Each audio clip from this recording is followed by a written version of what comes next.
Good morning once again students.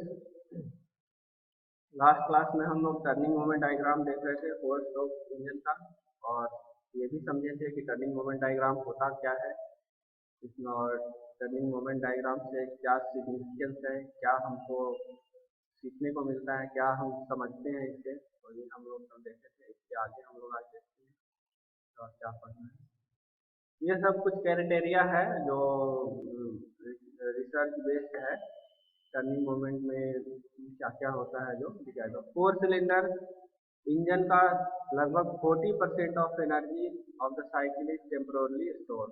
तो four cylinder engine में जब हम लोग एनर्जी को जब कंसीडर करते हैं तो ऑलमोस्ट 40% इंजन जो एनर्जी जो होता है, जो पिस्टन में हम लोग को जो एनर्जी क्रिएट हुआ उसका लगभग 40% एनर्जी जो होता है फ्लाईव्हील में टेम्पोरली स्टोर होता है, जो कि नेक्स्ट साइकिल में जब हमको पावर स्ट्रोक मेरे पास नहीं रहता है, सनसन या एग्जॉस्ट वगैरह या वर्किंग स्ट्रोक रहता है, उसमें हमको मिलता है ये 40% एनर्जी हमको वापस हमको फिर मिलता है। ठीक है, ये भी कह रहा है कि not all of this energy goes into flywheel. पूरा का पूरा एनर्जी जो 40% का है वो पूरा फ्लाईव्हील में नहीं जाता है, कुछ वर्किंग में भी जाता है। ठीक है, जो इंजन से जो हम वर्क लेते हैं, जैसे इंजन हमारा वर्क करता है तो उससे हम कुछ काम लेते हैं ना। इंजन का पर्पस ये थोड़ी है कि हम इंजन चला के खाली रोटेट करना, उसका ये काम तो नहीं होता है। इंजन का मेन पर्पस तो होता है हमारा कि हम कुछ फ्यूल दिए, कुछ इनपुट दिए और कुछ हम उससे हमको कुछ आउटपुट मिला। इंजन का ये काम होता है, और उस आउटपुट को हम लोग यूजफुल वर्क में यूटिलाइज करते हैं। तो टोटल 40% जो एनर्जी होता है, ये टोटल का टोटल फ्लाईव्हील केवल अब्जॉर्ब और रिलीज नहीं करता है। इसमें से कुछ एनर्जी का हिस्सा जो होता है यूजफुल वर्क में भी चला जाता है। ठीक है, इसमें से कुछ एनर्जी का हिस्सा यूजफुल वर्क में भी चला जाता है। जबकि 6 सिलेंडर इंजन में ये जो 40% एनर्जी जो फ्लाईव्हील में जा रहा था, स्टोर हो रहा था, तो 40% का ना होकर के 6 सिलेंडर इंजन में 20% ही चल जाता है। तो जैसे जैसे हम ये देखते हैं इसमें फ्लाईव्हील के कॉन्सेप्ट में, जैसे जैसे हमारा इंजन में नंबर ऑफ सिलेंडर बढ़ते हैं, ठीक है, तो एनर्जी का फ्लक्चुएशन कम होता है, और जो एनर्जी फ्लाईव्हील में जा रहा था उसका परसेंटेज वैसे वैसे कमते जाता है। टू स्ट्रोक इंजन में और ज्यादा 60 to 70% एनर्जी हम लोग को फ्लाईव्हील में जाता है, स्टोर होता है, रिलीज होता है, और उसमें से कुछ वर्किंग के लिए भी जाता है, यूजफुल वर्क में भी जाता है। ठीक है, जबकि 4 सिलेंडर में 40% एनर्जी तक स्टोर होता है आपका फ्लाईव्हील में, उसमें से कुछ इंजन खुद अपने वर्किंग के लिए लेता है और कुछ आपको यूजफुल वर्क के लिए जो आउटपुट हमको मिला उसमें जाता है। उसी तरह से 6 सिलेंडर में भी ऐसे ही होता है, मगर हम जब जैसे जैसे नंबर ऑफ सिलेंडर और परसेंटेज ऑफ एनर्जी को हम जब कंपेयर करते हैं तो ये देखते हैं कि इंजन में जब नंबर ऑफ सिलेंडर बढ़ाते हैं या नंबर ऑफ सिलेंडर जैसे जैसे बढ़ता है, फ्लाईव्हील में एनर्जी स्टोर करने का जो कैपेसिटी रहता है वो कम हो जाता है। तो इसीलिए इसी आधार पे हम लोग ये कह सकते हैं या देखते भी हैं, एक्चुअल प्रैक्टिस में भी ये देखा गया है कि जब आप डीजल सेट देखते हैं तो उसमें बड़ा बड़ा फ्लाईव्हील होता है, और जबकि आप कार या ट्रक इंजन देखते हैं या बस का इंजन देखते हैं तो उसमें फ्लाईव्हील छोटा होता है।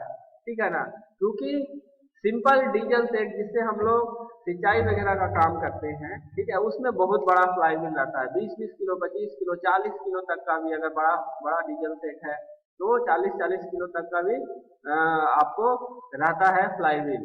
जबकि वही 4 सिलेंडर 8 सिलेंडर आप लोग कार में जाइए तो उसमें आपका फ्लाईव्हील छोटा हो जाता है। दूसरा केस एक और में फ्लाईव्हील छोटा होता है, ट्रक वगैरह इंजन हो गया। ठीक है ना, उसमें भी फ्लाईव्हील होता है, मगर नंबर ऑफ सिलेंडर बढ़ जाने के कारण फ्लाईव्हील का साइज क्या हो जाता है, छोटा हो जाता है। क्योंकि हम जैसे जैसे नंबर ऑफ सिलेंडर बढ़ा रहे हैं तो ये रिसर्च बेसिस पे देखा गया है कि आपको परसेंटेज ऑफ एनर्जी जो फ्लाईव्हील में स्टोर होता है वो कम होता है। ठीक है ना, ये हम लोग और अच्छे तरीके से कब समझेंगे, जब इंजन डिजाइन आप लोग जब देखिएगा ना तब उसमें और अच्छे से समझिएगा। ठीक है, ये काम क्या और कैसे कम हो जाता है, सर बता तो दिए, तो वो कैसे कम हो जाता है। तो उसमें क्या होता है ना, जब नंबर ऑफ सिलेंडर जब बढ़ता है तो सिलेंडर का अरेंजमेंट ही ऐसा हो जाता है ना, सिलेंडर का अरेंजमेंट ही ऐसा हो जाता है, सिलेंडर और पिस्टन का अरेंजमेंट इस तरह का हो जाता है कि एनर्जी का फ्लक्चुएशन या वेरिएशन उसमें कम होता है कंपेयर टू 4 सिलेंडर इंजन या 2 सिलेंडर इंजन। ठीक है ना, ये हम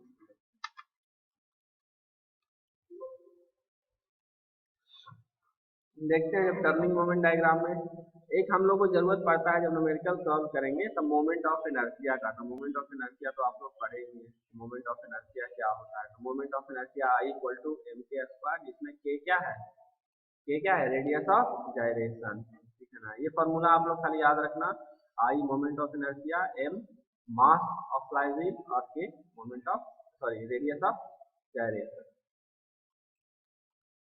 देखो अब हम लोग को एक चीज याद रखना पड़ेगा, ध्यान देना पड़ेगा जब प्रॉब्लम सॉल्व करेंगे कि जैसे फ्लाईव्हील में एनर्जी का आपको फ्लक्चुएशन होता है। ठीक है, तो हम लोग को निकालने के लिए रहेगा maximum fluctuation of energy. Flywheel में मैक्सिमम फ्लक्चुएशन ऑफ एनर्जी कितना होता है, ये हम लोग को बार बार क्वेश्चन में आएगा निकालने के लिए। ठीक है ना, तो ये हम लोग को समझना पड़ेगा कि फ्लक्चुएशन ऑफ एनर्जी क्या है। तो जैसे ही पावर स्ट्रोक आता है आपका एनर्जी बढ़ जाता है, शुरू से फ्लाईव्हील में यही कॉन्सेप्ट देख रहे हैं। तो जो मैक्सिमम एनर्जी मिलेगा हमको और जो मिनिमम एनर्जी मिलेगा उसके बीच के डिफरेंस का जो हम लोग डिफरेंस जो पता लगाएंगे वही उसी को हम लोग कहेंगे मैक्सिमम फ्लक्चुएशन ऑफ एनर्जी। जैसे अगर ये एक सिंपल डायग्राम जो आप लोग को ब्लैक एंड व्हाइट कलर का दिख रहा है, इसमें अगर आप देखिए तो मैक्सिमम एनर्जी हमको इस पॉइंट पे मिल रहा है और मिनिमम एनर्जी क्या इस पॉइंट पे मिल रहा है। तो इन दोनों के बीच के डिफरेंस को जो हम लोग बोलेंगे ये फ्लक्चुएशन ऑफ एनर्जी हो गया। अब क्योंकि ये मैक्सिमम मिनिमम एनर्जी और मैक्सिमम एनर्जी के बीच का डिफरेंस है, तो इसी को हम लोगों को बोलेंगे मैक्सिमम फ्लक्चुएशन ऑफ एनर्जी। तो ये निकालेंगे कैसे, तो सिंपल फंडा, जहां पे भी मैक्सिमम एनर्जी होगा कितना होगा वो पहले ज्ञात करेंगे, वो हम लोग निकालेंगे, या अगर क्वेश्चन में दिया होगा तो डायरेक्ट लिख लेंगे। ठीक है ना, तो suppose that maximum energy A3 point पे हमको मिल रहा है, A3 वाला साइकिल में मिल रहा है, तो A3 हम लिख लेंगे, या एनर्जी को E से डिनोट करते हैं तो E3 भी लिख सकते हैं, E3। और मिनिमम एनर्जी सपोज दैट हमको मिल रहा है कहाँ पे, A6 पे मिल रहा है, तो इसको हम E6 से डिनोट करते हैं, मिनिमम एनर्जी जो मिल रहा है। तो E3 minus E6 equal to delta E, और यही आपका मैक्सिमम फ्लक्चुएशन ऑफ एनर्जी कहलाएगा। इसको कहीं कहीं पे EF से भी डिनोट करते हैं, कहीं कहीं पे डेल्टा ई से भी आप लोग को डिनोट करते हैं, तो दोनों याद रखिएगा। EF हो गया, EF हो गया, उससे भी डिनोट किया था स्मॉल f से फ्लक्चुएशन ऑफ एनर्जी, तो delta EF maximum fluctuation of energy या डेल्टा F मैक्स। ठीक है, कोई भी एक लेके चलेंगे उससे हम लोग प्रॉब्लम को सॉल्व करेंगे। मगर हम लोग को ये समझना बहुत जरूरी है, ये याद रखना बहुत जरूरी है कि मैक्सिमम एनर्जी फ्लक्चुएशन होता क्या है। इसमें इस तरह का टर्म और भी आएगा, एक टर्म आएगा coefficient of fluctuation of energy. ठीक है, उसी तरह से आएगा मैक्सिमम स्पीड फ्लक्चुएशन, उसी तरह से आएगा coefficient of fluctuation of speed. ठीक है ना, तो ये सब छोटा छोटा टर्म है, हम लोग एक एक करके देखेंगे, डील करेंगे, और प्रॉब्लम कैसे सॉल्व करते हैं वो भी हम लोग डील करेंगे। नेक्स्ट चलते हैं। तो आप लोग समझ गए ना कि फ्लक्चुएशन ऑफ एनर्जी है क्या, मैक्सिमम फ्लक्चुएशन ऑफ एनर्जी क्या है। तो वर्किंग के दौरान फ्लाईव्हील जब वर्क कर रहा होगा उसके दौरान जिस समय उसके पास जो मैक्सिमम एनर्जी स्टोर होगा उसमें वो, और जो मिनिमम एनर्जी जो स्टोर होगा वो, उसके बीच के डिफरेंस को हम लोग बोलेंगे मैक्सिमम फ्लक्चुएशन ऑफ एनर्जी। ठीक है, और मीन एनर्जी क्या हो गया, मैक्सिमम और मिनिमम के बीच के, मैक्सिमम और मिनिमम के एवरेज को हम लोग बोल देंगे क्या, मीन एनर्जी। ठीक है, मीन एनर्जी, इसी से टर्म निकला है टी मीन। मैक्सिमम और मिनिमम को ऐड करके 2 से डिवाइड कर देंगे तो मीन हमको निकलता है। मीन निकालने का सिंपल माध्यम क्या है, ये है ना, दोनों को ऐड करके 2 से डिवाइड कर लो तो मिनिमम मीन निकल जाएगा, mean value mid point value निकल जाएगा। नेक्स्ट हम लोग देखते हैं कि एनर्जी निकालते कैसे हैं। अगर हमको इसके एनर्जी के फॉर्म में या हर साइकिल में किसी डिग्री के, जब क्रैंक जब रोटेट करेगा तो किसी पार्टिकुलर डिग्री के लिए, कि suppose that 60 degree crank rotation पे एनर्जी हमको फ्लक्चुएशन इतना मिलता है, 20 डिग्री रोटेशन पे एनर्जी हमको कुछ मिलता है। वो अगर दिया हुआ रहेगा तो उसमें हम लोग एनर्जी फ्लक्चुएशन कैसे निकालेंगे। तो जितना भी एनर्जी दिया हुआ रहेगा हम सबको बारी बारी से लिखेंगे। जैसे यहाँ पे A B C D E F E जितना भी पॉइंट है ना, आपको 5-6 पॉइंट पे हर पॉइंट पे कितना एनर्जी है। जैसे ए पॉइंट पे कितना एनर्जी मिल रहा है, ए से बी तक हमको कितना एनर्जी मिल रहा है, सी तक कितना एनर्जी मिल रहा है, और डी तक कितना एनर्जी मिल रहा है, ई तक कितना एनर्जी मिल रहा है, एफ तक कितना एनर्जी मिल रहा है, और जी तक कितना एनर्जी मिल रहा है। हर पॉइंट के लिए एनर्जी हम लोग निकालेंगे कितना एनर्जी यहाँ पे है। और उसके बाद कितना एनर्जी आया सब में देखेंगे कि मैक्सिमम कौन है और मिनिमम कौन है। मैक्सिमम वाला से मिनिमम वाला को घटा देंगे तो हमको मैक्सिमम एनर्जी फ्लक्चुएशन मिल जाएगा। जैसे इसी को एग्जांपल में देखिए, जैसे ये A1 A2 क्या है, ये एनर्जी दे रहा है, ठीक है। ये A1 A2 ये एनर्जी जो हमको फ्लाईव्हील से हमको मिल रहा है। तो हम क्या सीखे थे जब टर्निंग मोमेंट डायग्राम देख रहे थे, मीन पॉइंट के ऊपर वाला को सरप्लस एनर्जी बोल रहे थे, एक्स्ट्रा एनर्जी हमको मिल रहा है। और मीन पॉइंट के नीचे वाला एनर्जी को क्या बोले थे, जो एनर्जी फ्लाईव्हील रोटेट करने के लिए या इंजन रोटेट करने के लिए कंज्यूम कर रहा है वो एनर्जी। तो जो मीन से ऊपर वाला एनर्जी वाला पार्ट होगा उसको हम लोग पॉजिटिव लेंगे, और मीन से नीचे वाला जो एनर्जी होगा उसको हम लोग नेगेटिव लेंगे, ठीक है ना। तो देखिए उसमें दिया हुआ है सब energy at B E plus A. तो बी तक कितना एनर्जी है, सपोज यहाँ इस पॉइंट ए पॉइंट तक आपके पास ई एनर्जी था, ठीक है। एनर्जी सपोज हम माने let energy at point A is E. तो बी पॉइंट तक आपके पास कितना एनर्जी हो गया, सरप्लस हमको ए प्लस मिल रहा था, जो सरप्लस हमको मिल रहा था ना ए। देखो मीन पॉइंट से ऊपर है A1, तो B पॉइंट तक पर एनर्जी हमको हो गया B प्लस A1। उसी तरह से C पॉइंट तक हमको कितना एनर्जी मिला, C पॉइंट तक हमको कितना एनर्जी मिला, B पॉइंट में कितना एनर्जी था, A2 क्या है और ले लिया, तो A2 कितने का था, A2 माइनस। तो at energy at C B plus A minus A2। उसी तरह से D पॉइंट पे फिर हमको सरप्लस मिल रहा है तो A, और energy at B E F G। इसी तरह से अगर और रहेगा तो सारा का हम लोग निकालेंगे, कैलकुलेट करेंगे। उसके बाद देखेंगे कि इसमें जो हमारे जैसे A1 A2 A3 का कोई वैल्यू होगा और E का भी कोई वैल्यू होगा। अगर E का कोई वैल्यू नहीं होगा तो हमारे पास कोई डायमेंशन दिया होगा, कुछ डाटा होगा, उससे E का वैल्यू निकालेंगे, ठीक है ना। और फिर देखेंगे कि इसमें से हमारे पास मैक्सिमम कौन है और मिनिमम कौन है, सबसे छोटा वैल्यू कौन है और सबसे बड़ा वैल्यू कौन है। उसके बाद हम फिर उससे घटा देंगे। जैसे इस केस में आपको माना है कि maximum energy in flywheel is at point B. B point पे आपको मैक्सिमम एनर्जी मिल रहा था, तो बी पॉइंट पे मैक्सिमम एनर्जी कितना हमारे पास E प्लस A1। उसी तरह से मिनिमम एनर्जी हमको मिल रहा था इस पॉइंट पे A1 minus A2 plus A3। हम देखते हैं किस पॉइंट पे था हमारा। तो मैक्सिमम एनर्जी हमको F पे मिल रहा था, F पॉइंट पे मिल रहा था, तो E पॉइंट पे मिल रहा था, ये वाला है, ये वाला पॉइंट E पॉइंट पे मिल रहा था हमको, ठीक है ना, ये इस पॉइंट पे, ठीक है। तो E पॉइंट पे हमको एनर्जी मिल रहा था। तो मैक्सिमम एनर्जी और मिनिमम एनर्जी मालूम चल गया, तो मैक्सिमम फ्लक्चुएशन ऑफ एनर्जी हम निकाल लेंगे। अगर इस तरह का प्रॉब्लम अगर आपको एग्जाम में आ जाता है तो बहुत आसान होगा, आसानी से बना दीजिएगा, इसमें कुछ करना नहीं रहता है। लगभग सारा वैल्यू दिया हुआ रहता है, केवल E का वैल्यू नहीं रहता है। इसका भी आपको E को निकालने के लिए डाटा आपको दिया हुआ रहेगा, जो आप निकाल लीजिएगा। आगे जब हम लोग देखेंगे तो ये भी देखेंगे कि एनर्जी कैसे निकलता है। तो एनर्जी का एक फार्मूला होता है E equal to half into I into alpha square, ठीक है। Half into I into alpha, half into I into alpha होता है या ओमेगा स्क्वायर, इस तरह से होता है, हमको याद नहीं देखते। तो इस फार्मूला जो भी फार्मूला हमारे पास रहेगा E का, उससे हम निकाल लेंगे, शायद यही फार्मूला होता है आई अल्फा।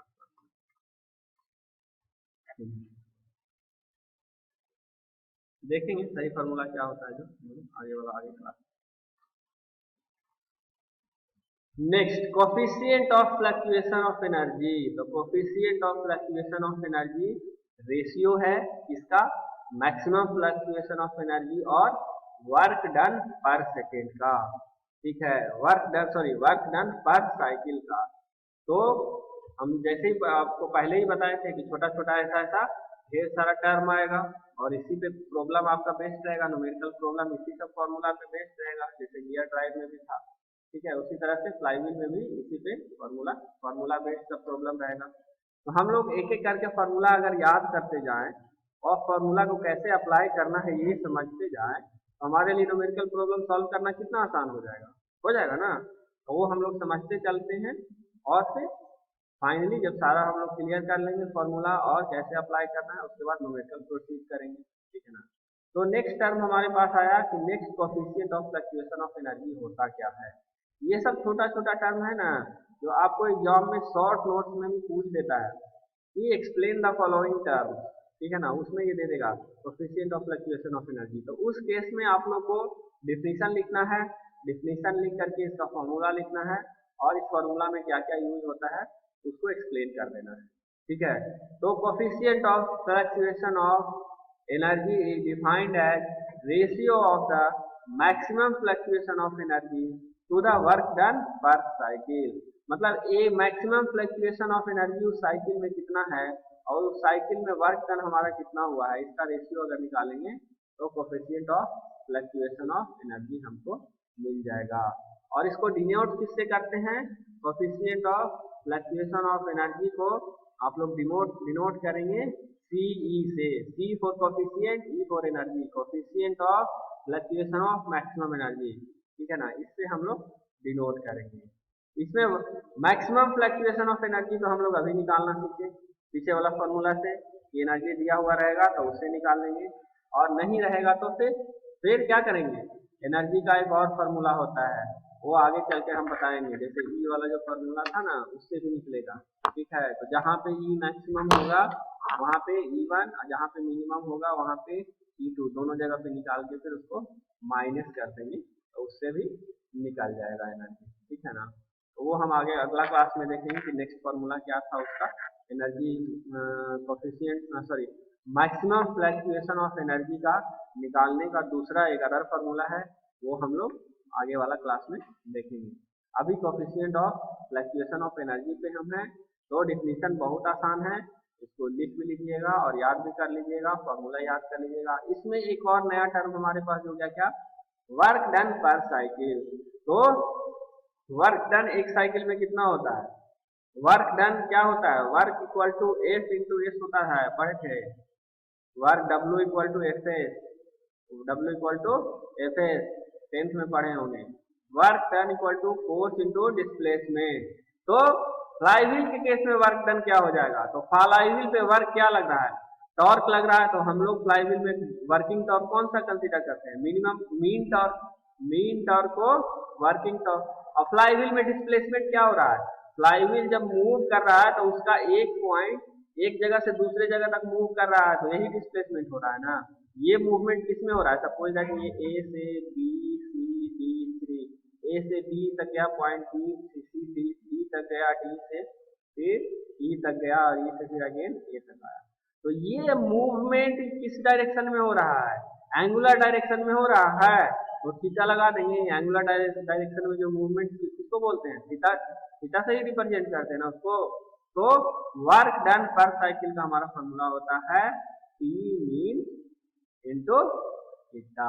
यहाँ पे T मीन क्या है, T मीन क्या है, फ्लाईव्हील में क्रिएट हुआ मीन टॉर्क, और थीटा क्या है, जितना डिग्री एंगल से थीटा, जितना डिग्री एंगल से फ्लाईव्हील हमारा मूव किया वो, ठीक है। तो ये हम लोग लिख लेंगे। दूसरा क्या है कि एक साइकिल कंप्लीट करने के लिए कितना एंगल घूमेगा वो, क्योंकि कितना के लिए पूछ रहा है, वर्क डन पर साइकिल। तो जितना एक साइकिल अगर कंप्लीट करने के लिए हमारा एक साइकिल अगर 360 डिग्री में कंप्लीट हो रहा है, ठीक है, तो थीटा इक्वल टू क्या हो जाएगा 2 पाई। अगर एक साइकिल हमारा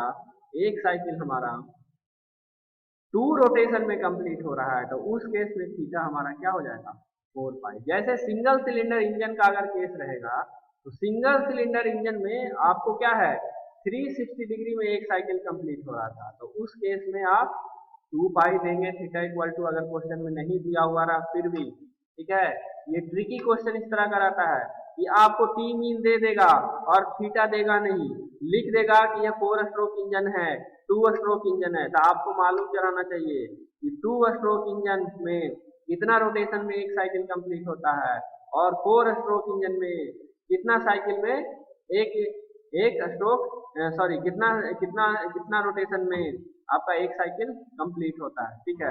तो 2 स्ट्रोक इंजन जब भी आएगा आपको 2 पाई हो जाएगा थीटा, और 4 स्ट्रोक इंजन जब भी आएगा आपका क्या हो जाएगा, 4 स्ट्रोक इंजन का टर्निंग मोमेंट डायग्राम देखे थे, कितना डिग्री में एक साइकिल कंप्लीट हो रहा था, 4 पाई में 2 रोटेशन में एक साइकिल कंप्लीट हो रहा था। नहीं याद है? नहीं याद है? देखिए दिखाते हैं, आपको याद आ जाएगा। देखिए ये 4 स्ट्रोक इंजन है, तो 4 स्ट्रोक इंजन में अगर हमको वर्क डन पर साइकिल निकालने के लिए बोलेगा फ्लाईव्हील के केस में, तो लिख देंगे ये वाला, लिख देंगे 720 डिग्री, 720 डिग्री लिख देंगे। 720 डिग्री कितना कितना के बराबर होता है, 4 पाई के इक्विवेलेंट होता है। ये 720 डिग्री 4 पाई के इक्विवेलेंट होता है, इक्वल टू 720 डिग्री। उसी तरह से सिंगल सिलेंडर इंजन में देखिए 360 डिग्री में कंप्लीट हो रहा है आपका एक साइकिल, 360 डिग्री में कंप्लीट हो रहा है, तो जब सिंगल सिलेंडर इंजन मेंशन रहेगा क्वेश्चन में, तो पाई ऑटोमेटिकली हम थीटा ले लेंगे कितना, 360 डिग्री, ठीक है। नेक्स्ट हम लोग आगे देखते हैं क्या होता है। Coefficient of fluctuation of energy clear हो गया हमारा। नेक्स्ट टी मीन निकालने के लिए, अगर पावर हमको दिया हुआ है कि इंजन में जब पिस्टन जब वर्क करता है तो पावर इंजन कितना क्रिएट कर रहा है, पावर हमको पी अगर दिया हुआ रहेगा इंजन में, तो टी मीन हम लोग उससे निकाल देंगे पावर के लिए जो फार्मूला है उससे। तो पावर के लिए एक फार्मूला आप लोग अगर स्ट्रेंथ ऑफ मटेरियल सॉम में या मॉस जिसको बोलते हैं, उसमें अगर आप लोग पढ़े होंगे टॉर्सन, तो P इक्वल टू उसमें एक फॉर्मूला आता था 2 पाई NT बाई 60, ठीक है, उसी से ये निकला है। T के जगह पे हम लोग T मीन लिख रहे हैं, तो हमको जरूरत क्या है, हमको पिछला वाला फॉर्मूला में हमको क्या जरूरत था, वर्क डन पर साइकिल निकालने के लिए T मीन का जरूरत था, T मीन का जरूरत था ना, तो इस फॉर्मूला से हम लोग T मीन निकाल लेंगे, ठीक है। क्लियर है? क्लियर है? और बताना पड़ेगा? ठीक है, ठीक है। और अगर हमको n भी नहीं मालूम है, अगर m हमको नहीं मालूम है, ओमेगा डायरेक्टली दिया हुआ है, ओमेगा क्या है, एंगुलर स्पीड अगर डायरेक्टली दिया हुआ है, तो डायरेक्ट फार्मूला लगा देंगे, T mean equal to p by omega, p by omega. और ये किस में आएगा आंसर आपका, वाट में आएगा, जबकि क्या आपका स्पीड आरपीएम में होना चाहिए और एंगुलर स्पीड आपका रेडियन पर सेकेंड में होना चाहिए। जब इसमें आप इस यूनिट में आप फॉर्मूला में पुट कीजिएगा, तो पावर जो हमको मिलेगा यहाँ से वो वाट में आएगा, और टॉर्क जो हमको मिलेगा वो किस में आएगा, टॉर्क जो हमको मिलेगा न्यूटन मीटर में आएगा। तो इस केस में हमेशा और हमेशा ऐसा यूनिट फॉलो करेंगे, पावर अगर किलोवाट में दिया हुआ रहा तो उसको वाट में बदल के पुट करेंगे, डायरेक्टली किलोवाट में मत पुट कर दीजिएगा, नहीं तो फाइनल आंसर आपका सब कुछ सही होते हुए गलत आ जाएगा। तो हमेशा आप इसके केस में, फ्लाईव्हील के केस में यूनिट जो है एसआई में पुट करिएगा, और जैसे बता रहे हैं वैसे पुट करिएगा चेंज करके, अगर इधर उधर कुछ दिया हुआ रहे तो पावर हमेशा जो भी अगर किलो वाट में भी दिया हुआ तो उसको वाट में करके लिखना है, और एंगुलर स्पीड अगर दिया हुआ है तो उसको रेडियन पर सेकेंड में लिखना है, अगर रेडियन पर सेकेंड में नहीं है तो उसको रेडियन पर सेकेंड में कन्वर्ट करना है, और रेडियन पर सेकेंड में कन्वर्ट करके फिर लिखना है। उसी तरह से अगर रोटेशन पर सेकेंड में दिया हुआ है या रोटेशन पर आवर में दिया हुआ है, तो उसको वैसे ही लिखिएगा, एन को रोटेशन पर मिनट में कन्वर्ट करके लिखना है, तभी आंसर आपका सही आएगा। तो इस तरह से हम लोग वर्क डन पर साइकिल निकल जाएगा। अगर नंबर ऑफ साइकिल दिया हुआ है और टोटल वर्क डन दिया हुआ है, तो टोटल वर्क डन ही हमारा पावर होता है। टोटल वर्क डन पर सेकेंड हमको क्या कहलाता है, पावर कहलाता है, ठीक है। वर्क डन पर second equal to power, work done W/T power का फॉर्मूला पढ़े थे, P इक्वल टू W/T, 10वां में ही था ऐसा पढ़ने का। ठीक है। तो वर्क डन पर सेकेंड इज कॉल्ड पावर, ठीक है। तो हमको यहाँ वर्क डन पर सेकेंड नहीं निकालना है, वर्क डन पर साइकिल निकालना है, ठीक है। तो एन हमको मालूम है, N number of working stroke दिया हुआ है 1 मिनट में, तो उसको हम लोग डिवाइड कर देंगे और 60 से मल्टीप्लाई कर देंगे, तो ये वर्क डन पर सेकेंड निकल जाएगा। वर्क डन पर साइकिल आपको निकल जाएगा। क्लियर है, क्लियर है ना। तो इस तरह से हम लोग वर्क डन पर साइकिल निकाल लेंगे तो हमको coefficient of fluctuation of energy भी निकल जाएगा। और मैक्सिमम फ्लक्चुएशन ऑफ एनर्जी को निकालना आपको सीख ही गए हैं, एक बेसिक फार्मूला जो दूसरा फार्मूला है आगे आएगा। दूसरा है कोफिशिएंट ऑफ, नेक्स्ट टॉपिक है हमारा coefficient of fluctuation of speed. उसी तरह से जैसे एनर्जी वाला था उसी तरह से, तो मैक्सिमम स्पीड और मिनिमम स्पीड का जो एवरेज होगा, ठीक है, सॉरी मैक्सिमम स्पीड और मिनिमम स्पीड का जो डिफरेंस होगा उसको हम लोग बोलेंगे maximum fluctuation of energy. Clear है, मैक्सिमम फ्लक्चुएशन ऑफ एनर्जी। और मीन स्पीड क्या हो जाएगा, मैक्सिमम स्पीड और मिनिमम स्पीड का जो एवरेज होगा उसको हम लोग बोलेंगे मीन स्पीड। तो मीन स्पीड को हम लोग n से डिनोट करते हैं, ठीक है। और फ्लक्चुएशन ऑफ स्पीड को इसमें नहीं दिया है, आगे वाला स्लाइड में होगा किससे डिनोट करते हैं जो बताते हैं, ठीक है। उसके अलावा coefficient of fluctuation of speed क्या होता है, तो coefficient of fluctuation of speed होता है सेम उसी तरह से मैक्सिमम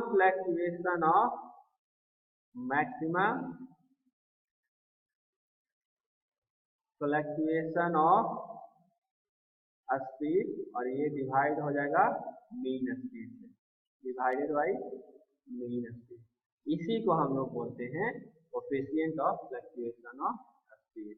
तो coefficient of fluctuation of speed is the ratio of maximum fluctuation of speed to the mean speed. Clear है। नेक्स्ट आसान है, जल्दी जल्दी इसको ठीक है। तो coefficient of fluctuation of speed को CS से डिनोटेट करते हैं, C for coefficient, S for speed. और coefficient of fluctuation of energy को किससे डिनोट करते थे, तो C फॉर कोफिशिएंट और E फॉर एनर्जी। उसी तरह से स्पीड के लिए तो CS, ठीक है। अब ये होगा कितना, तो होगा इतना। मैक्सिमम फ्लक्चुएशन ऑफ स्पीड पढ़े थे आप लोग, maximum speed minus minimum speed, ये क्या हो जाएगा maximum fluctuation of speed divided by mean speed. ये दिख रहा है n1 plus n2 divided by 2, यही 2 आपका फिर ऊपर चला गया, तो इसीलिए उससे फिर ये फार्मूला हमको मिला। तो ये coefficient of fluctuation of speed का फार्मूला होता है। तो CS इक्वल टू क्या हो जाएगा n1 minus n2 by n, ठीक है। यहाँ n इक्वल टू क्या हो जाएगा, n इक्वल टू क्या हो जाएगा, n इक्वल टू हो जाएगा आपका मीन स्पीड। इसी को फिर हम लोग कन्वर्ट कर देते हैं एंगुलर स्पीड में, तो ये हो जाएगा omega 1 minus omega 2 divided by omega. यहाँ पे क्या होगा ओमेगा 1 हो जाएगा angular maximum angular speed, minimum angular speed और ये मीन एंगुलर स्पीड। अगर इसको लीनियर टर्म्स में, लीनियर वेलोसिटी में भी कन्वर्ट करना चाहे तो लीनियर वेलोसिटी में भी हम कन्वर्ट कर सकते हैं, v1 minus v2 by v, ठीक है। उसके अलावा एक और टर्म है m। m क्या है, reciprocal of coefficient of fluctuation of speed is known as coefficient of speediness, ठीक है। ये क्वेश्चन हम लोग को इंजीनियरिंग में बार बार पूछा जाता था, आप लोग को भी पूछ सकता है कि कोफिशिएंट ऑफ स्पीडीनेस क्या है, तो CS का रेसिप्रोकल मतलब रिवर्स, इसका inverse. Coefficient of fluctuation of speed के इनवर्स को हम लोग क्या बोलते हैं, कोफिशिएंट ऑफ स्पीडीनेस बोलते हैं। फॉर्मूला के टर्म्स में देखिएगा तो ये आपको ऑलरेडी एक्सप्लेन है। तो अगर आपको coefficient of fluctuation of speed मालूम है तो कोफिशिएंट ऑफ स्पीडीनेस अभी आपको पता है। क्लियर है, ठीक है। नेक्स्ट हम लोग आते हैं एनर्जी स्टोर। एनर्जी स्टोर कितना होता है, जो E का फॉर्मूला हम लोग चर्चा कर रहे थे पिछला क्लास में कि एनर्जी का हम लोग को एक और फॉर्मूला है, अगर डायरेक्टली दिया हुआ है तो दिया हुआ है, नहीं तो अदर डाटा दिया हुआ रहेगा उससे भी हम लोग एनर्जी निकाल सकते हैं। तो एनर्जी के लिए हमको फॉर्मूला होता है हाफ आई ओमेगा स्क्वायर। ये फार्मूला किससे बना है? ये फार्मूला आपको सिमिलरली काइनेटिक एनर्जी वाला जो फार्मूला था ना उससे बना है। काइनेटिक एनर्जी के लिए हम लोग क्या यूज करते थे? के के लिए फार्मूला काइनेटिक एनर्जी के लिए यहाँ पे लिखे काइनेटिक एनर्जी इक्वल टू आप लोग लिखते थे ना 1/2 mv²। जब ये ही ये किसके लिए होता था? ये आपका किसके लिए होता था? लीनियर मोशन के लिए होता था। जब एंगुलर मोशन है तो एंगुलर मोशन के केस में एनर्जी हमारा ये हो जाएगा हाफ आई ओमेगा स्क्वायर। मास आपका बदल जाता है मोमेंट ऑफ इनर्शिया में और लीनियर वेलोसिटी बदल जाता है एंगुलर वेलोसिटी में। इसी को आई का फॉर्मूला हम लोग पढ़े थे। आई क्या है? Moment of inertia. Moment of inertia I equal to M K square हम लोग जानते हैं कि होता ही है, ठीक है। आई equal to M K square यहाँ पे हम लोग पुट कर देंगे तो एनर्जी हम इस फॉर्मूला से भी निकाल सकते हैं। और एनर्जी निकलेगा तो किसमें आएगा? न्यूटन मीटर या जूल में आएगा। और पावर जब रहेगा तो क्या आएगा? जूल पर सेकेंड या वॉट में रहेगा। तो जूल पर सेकेंड रहे या वॉट रहे, ये अगर हो जाएगा तो उसको पावर बोलेंगे। और न्यूटन मीटर रहे या जूल रहे तो उसको हम लोग क्या बोलेंगे? एनर्जी बोलेंगे। न्यूटन मीटर को और क्या बोलते हैं? न्यूटन मीटर को और क्या बोलते हैं? टॉर्क बोलते हैं। टॉर्क भी न्यूटन मीटर में होता है। तो ये सब चीज हम लोग को भी ध्यान रखना है। टॉर्क का भी यूनिट न्यूटन मीटर होगा, एनर्जी का भी यूनिट न्यूटन मीटर या जूल हम लोग बोल सकते हैं या होता है। उसी तरह से पावर के लिए जूल पर सेकेंड या फिर वाट या किलोवाट। तो एनर्जी हम ये जो एनर्जी निकाले हम, ये एनर्जी पार्टिकुलर किसी स्पीड पे होगा। जब फ्लाईव्हील किसी स्पीड एंगुलर स्पीड से रोटेट कर रहा है तो उसका कुछ मोमेंट ऑफ इनर्शिया होगा और उसमें कुछ एंगुलर स्पीड होगा, तो हम एनर्जी स्टोर निकाल लेंगे। अगर हमको पता है कि किसी पार्टिकुलर स्पीड पे जब मैक्सिमम होगा तो एनर्जी भी इसमें मैक्सिमम होगा। ये डायग्राम देखिए, ये फॉर्मूला देखिए। फॉर्मूला देख के आप बता सकते हैं कि स्पीड मैक्सिमम कब होगा और मिनिमम कब होगा। जो ये फार्मूला जो आपका दिया हुआ है एनर्जी का, इससे हम लोग पता लगा सकते हैं कि एनर्जी आपका मैक्सिमम कब होगा और मिनिमम कब होगा। देखिए पता लगाते हैं कैसे होगा। तो देखो मास टर्म तो आप लोग जानते हो, मास टर्म तो पहले से ही ये क्या है आपका कांस्टेंट है। फ्लाईव्हील का जो मास है, स्पीड कितना भी घटे या बढ़े कोई फर्क पड़ेगा मास पे? नहीं पड़ेगा, मास उतना का ही उतना होगा। तो एनर्जी और उसी के अनुसार के रेडियस ऑफ जायरेशन भी इस पार्टिकुलर अलग अलग फ्लाईव्हील के लिए क्या हो जाएगा? एक ही हो जाएगा, अलग अलग। तो इसमें वेरिएबल चीज आपका क्या रहेगा? केवल और केवल ये ओमेगा स्क्वायर, ठीक है। तो ये ओमेगा स्क्वायर जितना ज्यादा होगा आपका एनर्जी स्टोर भी उतना ज्यादा होगा ना। तो जहां पे फ्लाईव्हील का स्पीड मैक्सिमम होगा वहीं पे आपका एनर्जी मैक्सिमम होगा, जहां पे फ्लाईव्हील का स्पीड आपका मिनिमम होगा वहीं पे एनर्जी आपका मिनिमम होगा। अब मैक्सिमम एनर्जी को अगर E1 माने तो वहां पे आप लिख सकते हैं maximum energy equal to 1/2 I1 omega 1 square, ठीक है। और जहां पे एनर्जी मिनिमम होगा उसको लिख सकते हैं 1/2 I2 ओमेगा 2 स्क्वायर। अब I तो दोनों के लिए कांस्टेंट हो जाएगा। तो एनर्जी कौन सा energy? Maximum fluctuation of energy equal to, यहाँ पे माइनस कर दिए तो ये E1 माइनस E2 हो गया। E1 माइनस E2 ही था ना मैक्सिमम फ्लक्चुएशन ऑफ एनर्जी। तो मैक्सिमम फ्लक्चुएशन ऑफ एनर्जी कितना हो जाएगा? हाफ इंटू आई कॉमन ले लिए था omega 1 square minus omega 2 square. ये फार्मूला से भी आप लोग निकाल सकते हैं मैक्सिमम फ्लक्चुएशन ऑफ एनर्जी। चलिए आइए नेक्स्ट पे आते हैं, ठीक है। इतना तक आप लोग पढ़िए तो वीडियो ज्यादा लंबा हो रहा है। बाकी हम लोग एनर्जी स्टोर इन फ्लाईव्हील अभी पढ़ रहे थे तो इतना तक आप लोग रिवाइज कीजिए। फिर अगला वीडियो में फिर हम लोग और देखेंगे। अगला वीडियो में 2-3 फार्मूला बचा हुआ है वो क्लियर करके फिर न्यूमेरिकल हम लोग प्रोसीड कर जाएंगे नेक्स्ट वीडियो में, ठीक है ना। तब तक इतना आप रिवाइज